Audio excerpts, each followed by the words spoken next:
मैं जब अपनी बात को शुरू करूंगा तो एक नारा लगता था, जिसकी इतनी संख्याबाजी उसकी उतनी हिस्सेदारी, और एक और नारा लगता था, अर्जक संघ के लोग लगाते थे, 100 में 90 शोषित हैं, शोषितों ने ललकारा है, और धन धरती और राजपाट में 90 भाग हमारा है। 10 का राज 90 पर नहीं चलेगा, नहीं चलेगा। कुछ जातियां जिनको अवसर नहीं मिला, जिनको देने की बात की गई है, उनमें खुशी की लहर। मैं पुनः इस बात को दोहरा रहा हूं, जिनको लग रहा है कि उनका कुछ चला जाएगा, उनमें डर की भावना है। और मैं ये भी स्पष्ट कहता हूं अपनी बात को रखने से पहले कि अगर मैं आज ये कहूंगा कि हमें भाईचारा और इन सब चीजों का ध्यान हम लोग रख रहे हैं, तो भी शायद मेरी बात को उस तरह जिनके मनों में अपने आप फैसले बन गए वो नहीं होते। इसलिए मैंने आपसे अपील की कि जो लोग मुझ में विश्वास रखते हैं, जो मुझसे प्यार करते हैं, जो भी हमारे में आजाद समाज पार्टी की आइडियोलॉजी को समझते हैं, इसमें काम करते हैं, वो ये भी समझते होंगे कभी हमने जाति के आधार पर संगठन में काम नहीं किया, और जब भी कभी अन्याय हुआ हमने जाति के आधार पर उस अन्याय को नहीं देखा। हमेशा शेड्यूल कास्ट के लोगों की, शेड्यूल ट्राइब के लोगों की, पिछड़े के लोगों की, माइनॉरिटी के लोगों की, देश की किसी बहन की, मजदूर की, किसान की आवाज उठाने के लिए हम लोग तैयार रहे। उसका आधार जाति नहीं था। तो जब मैं अपनी बात की शुरू कर रहा हूं तो मैं आपसे कहूंगा, शहीद आजम भगत सिंह ने एक बार कहा था कि किसी को मृत्यु दंड देने वाले जज, जिसने किसी को फांसी की सजा दी हो, मृत्यु दंड दिया हो, अगर उसके फैसले के पीछे से उसका मोटिव हटा दिया जाए तो हत्या की सजा देने वाले जज में और सुपारी देके किसी की हत्या कराने वाले किसी दूसरे व्यक्ति में कोई फर्क नहीं रहता। दोनों हत्यारे के साथी होते हैं।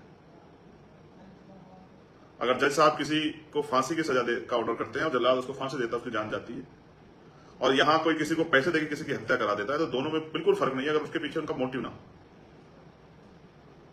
अब किसी भी फैसले को समझने से पहले आपको सरकार का मोटिव देखना चाहिए कि क्या सरकार वंचित वर्गों के लिए का हितैषी है या नहीं। मैं आपको याद, अब सवाल यह है कि जो व्यवस्था में आरक्षण आपको मिला वो मांगने से मिला या उसके लिए प्रयास करने पड़े।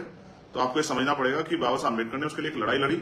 वो मांगने से इन सरकारों ने, इन लोगों ने खुश होकर आपको नहीं दिया, उसके लिए एक लड़ाई लड़नी पड़ी। पूना पैक्ट हुआ, कम्युनल अवार्ड हमसे छीना गया, तभी आरक्षण व्यवस्था हमारे लिए हुई। ये किसी ने दया करके आपको नहीं दिया।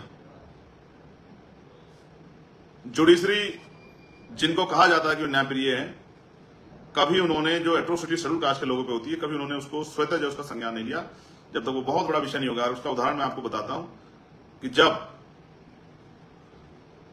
कई मामलों में सुप्रीम कोर्ट ने सुमोटो लिया, स्वतः संज्ञान लिया, लेकिन हाथरस के मामले में जब हम लोग लगातार संघर्ष करते रहे, हाथरस के मामले में जब हमने बहुत पूरे देश में संघर्ष करा, दुनिया में जो लोग रविदास धर्म के लोग रहते हैं मुझसे अटैच करते हैं, मैंने उनको कई जगह जो है भारतीय दूतावास पे जो है, जर्मनी, कनाडा, ऑस्ट्रेलिया, ऐसी कई जो है कंट्रियों में जब मैंने उनसे कहा कि आंदोलन की अपील की कि हमारी बेटी के साथ, ये बहन के साथ ये हुआ है, तब जाके हाईकोर्ट ने सुमोटो लिया। और सुप्रीम कोर्ट के में जब आया मामला तो सुप्रीम कोर्ट ने कहते कि हाईकोर्ट इसको अपने आप सुनेगी। ये मैंने जुडिशरी का बताया। लेकिन सवाल ये है कि जुडिशरी में मैंने मांग की कि कोलेजियम सिस्टम खत्म करके वहां भी SC ST OBC के लिए रिजर्वेशन की व्यवस्था कराई जाए, all India judicial service commission बनाए। वो वहां मैंने एक जाति के लिए मांग नहीं की, वहां भी मैंने SC ST OBC के लिए मांग की, और वहां तो मैंने सामान्य जाति के बच्चों के लिए भी की, क्योंकि वहां तो एक इस तरह का पिंजरा है कि उसमें कुछ ही परिवारों तक वो सीमित है, उससे नीचे नहीं जा सकते।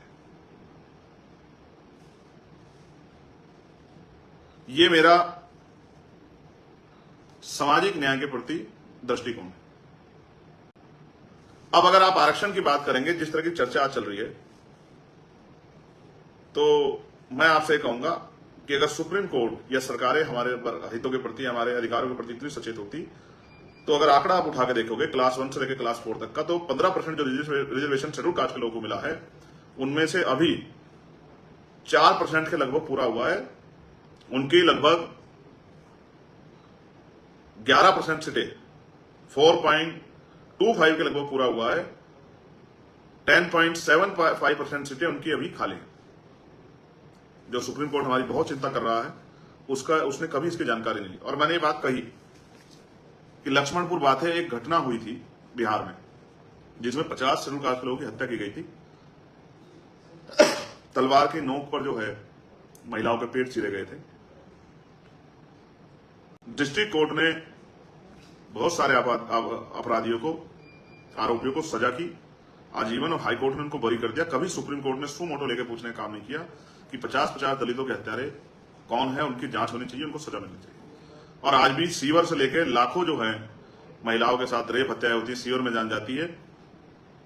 कभी भी सुप्रीम कोर्ट ने एनसीआरबी का डाटा इतना है, तमाम जो है बजट और सब कुछ है, पुलिस से सब कुछ है, सारे डाटा को देखते हुए आज तक भी सुप्रीम कोर्ट ने सू मोटो लेके ये सरकारों को टाइट नहीं किया कि भाई ये इस तरह से महिलाओं पर हिंसा, वो भी कमजोर वर्गों की महिलाओं पर हिंसा रोकें। और सुप्रीम कोर्ट ने कोई ऐसी डायरेक्शन भी नहीं दी कि जो जाति के आधार पर, धर्म के आधार पर छुआछूत हो रही है उसको भी रोका जाए। इसका उदाहरण मैं आपको बताता, मटकी छूने पर हत्या हुई, सुप्रीम कोर्ट ने कोई ऑर्डर नहीं पास किया।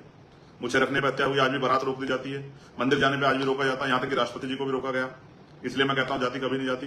कभी सुप्रीम कोर्ट ने सू मोटो नहीं लिया। इतना सुप्रीम कोर्ट आपके हितों के लिए चिंतित है। और 27% आरक्षण जो पिछड़े वर्ग को मिला है उसमें से भी 6% पूरा हुआ है। 9% आरक्षण अभी तक उनका भी बैकलॉग आज तक पूरा नहीं हुआ। ये है स्थिति। हम इतने आगे बढ़ गए, आज हम क्रीमी लेयर की दशा में चले गए हैं। बीच में एक पेज भी लगा दिया कि बिना आंकड़ा जुटाई नहीं कर सकती। आंकड़े कैसे जुटेंगे? जब जाति का जनगणना होगी। भाई जब तक जाति का जनगणना नहीं होगी तब तक तो आपको कैसे पता लगेगा किसको कितना लाभ मिला है? तो पहले आप जाति का जनगणना कराएंगे। इसके लिए मेरे पास दूसरा, अब उकसाने वाली बातें कही जा रही हैं एक दूसरे को। मैं उनको भी टिप्पणी करूंगा जो कह रहे हैं कि भाई जो वंचित वर्ग की जातियां वो हैं कि इनमें पढ़े लिखे लोग नहीं है, ये नहीं है, वो नहीं है, एजुकेशन स्वीकार नहीं किया। तो भाई एजुकेशन स्वीकार नहीं किया, आपने कितने लोगों के हाथ जाके पकड़े? कितने लोगों के लिए स्कूल खोले? कितने लोगों के लिए कॉलेज खोले?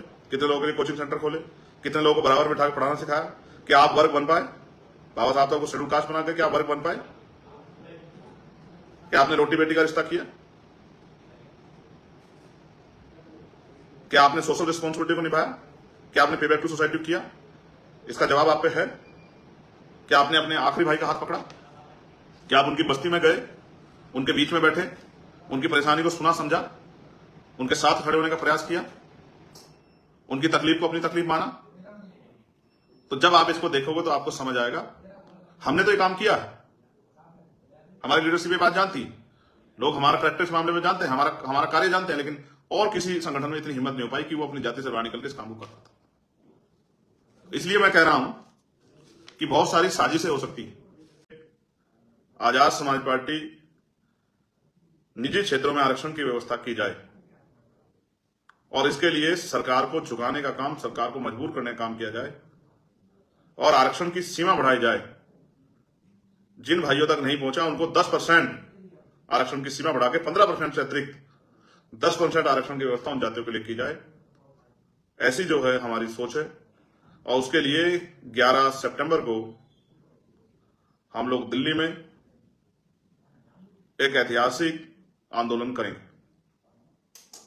हमें भीम आर्मी आजाद समाज पार्टी की शक्ति पे समाज के बुद्धिजीवी वर्ग के, जो बुद्धिजीवी वर्ग की सोच रहा है, मुझसे उम्मीद कर रहा है कि भाई चंद्रशेखर आजाद जो हमारा बेटा है वो हमारे अधिकारों के प्रति क्या सचेत है या नहीं है, क्या उसको फिक्र है या नहीं है। मैं उन सबसे भी कहना चाहता हूं कि जब तक मेरे शरीर में लहू का आखिरी कतरा है, ना तो मैं अपने भाइयों को लड़ने दूंगा और ना ही मैं इनके अधिकारों को दुश्मन की साजिशों का शिकार होने दूंगा।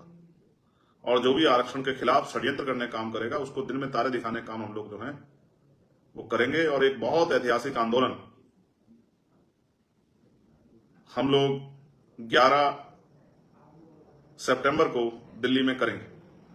पहले भी चाहे 2 अप्रैल को अपनी एकता से, चाहे दिल्ली में गुरु घर के आंदोलन में अपनी एकता से दुश्मनों को मुंह तोड़ जवाब दिया है, उसी तरह से हम सरकार के इन षड्यंत्रों का भी सामना करेंगे। इस बात का मैं आपको विश्वास दिलाता हूं। बहुत बहुत धन्यवाद। अब हम पैरों की तरफ नहीं आसमान की तरफ देखेंगे और 85% बहुजन समाज के लोगों को उनकी संख्या के आधार पर उनके अधिकार कैसे मिले, इस बात के लिए संघर्ष करने के लिए तैयार होंगे। इन्हीं सब बातों के साथ आप सभी के लिए मंगल कामनाएं। जय भीम, जय भारत, जय संविधान, जय मंडल, जय जोहार। आप सभी के लिए मंगल कामनाएं और आप सभी के लिए जो है मेरा प्यार और सहयोग। धन्यवाद।